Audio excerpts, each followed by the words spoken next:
गेल्या 2 दिवसापासून पुण्यातील रिक्षा संघटनांचं जे आहे ते आंदोलन सुरू आहे। उद्यापासून हे आंदोलन जे आहे ते आता उपोषण आमरण उपोषणापर्यंत जे आहे ते जाणार आहे। उद्यापासून आझाद मैदानावर जे आहे ते आता हे रिक्षा चालक जे आहेत ते आता आंदोलनाला बसणार आहे। नक्की हे का आंदोलनाला बसणार आहे, काय त्यांच्या मागण्या आहेत आपण जाणून घेणार आहोत। काय मागण्यांसाठी जे आहे ते आता तुम्ही आंदोलन सुरू आहे गेल्या 2 दिवसापासून, उद्या आमरण उपोषण करणार आहेत, काय नक्की मागण्या आहेत तुमच्या?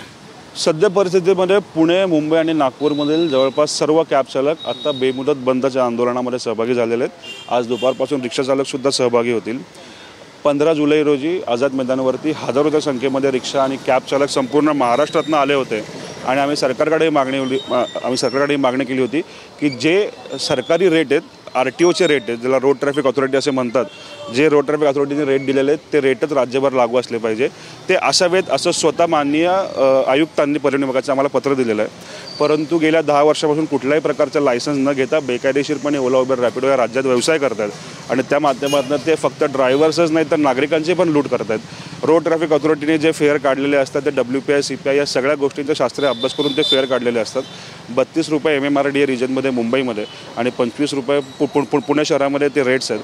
परंतु या कंपन्या 8 रुपये 9 रुपयावरती रिक्षा आणि कॅब चालकांकडून काम करून घेतात आणि त्यांच्या स्वतःच्या जेव्हा फ्लीटच्या गाड्या असतात तेव्हा तोच रेट 60 रुपये 70 रुपयाच्या माध्यमातून नागरिकांना लुटून त्यांच्याकडनं घेतात। या कंपन्यांची दादागिरी, गुंडागर्दी इतक्या वरच्या लेवलला वाढली की स्वतः परिवहन मंत्र्यांनी रंगेहात मंत्रालयाच्या खाली रॅपिडो बाईक टॅक्सीला पकडलं।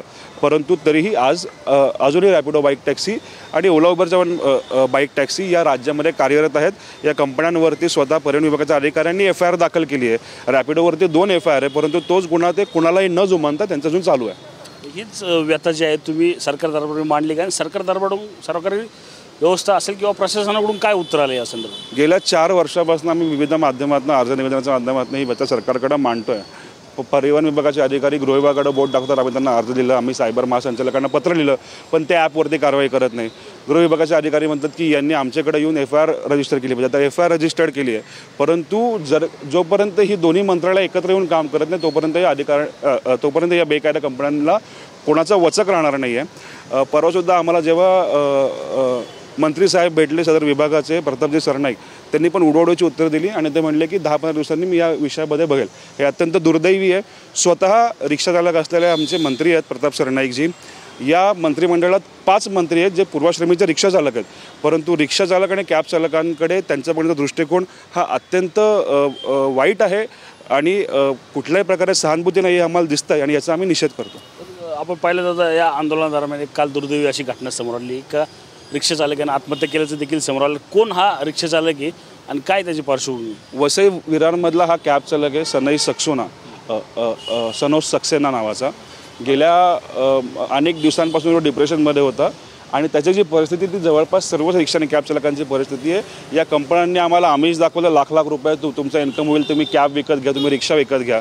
आज राज्यामध्ये रिक्षा आणि कॅब परमिट ओपन आहेत, प्रचंड ट्रॅफिक जाम आहे, पण कोणी येऊन रिक्षा आणि कॅब घेऊन व्यवसाय करू शकतो। त्यामुळं मोठ्या प्रमाणात कॉम्पिटिशन वाढलेली आहेत। कोणीच नीट आपलं घर चालेल एवढं उत्पन्न पण कोणी रोज घरी घेऊन जाऊ शकत नाही। त्या त्यांचे 20-20 हजार 30,000 रुपयाचे हप्ते आहेत, गाड्या पासिंगला एवढा खर्च आहे, बाटला पासिंगला एवढा खर्च आहे।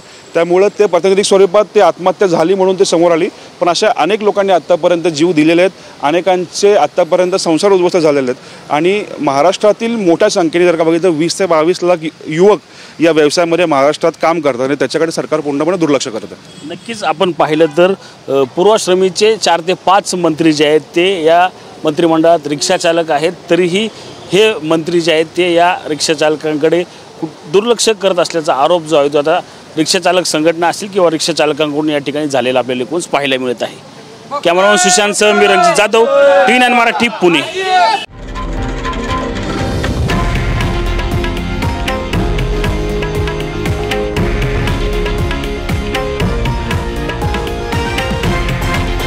हे आहे देशातील नंबर 1 न्यूज नेटवर्क आणि आपण पाहत आहात TV9 मराठी, एकमेव।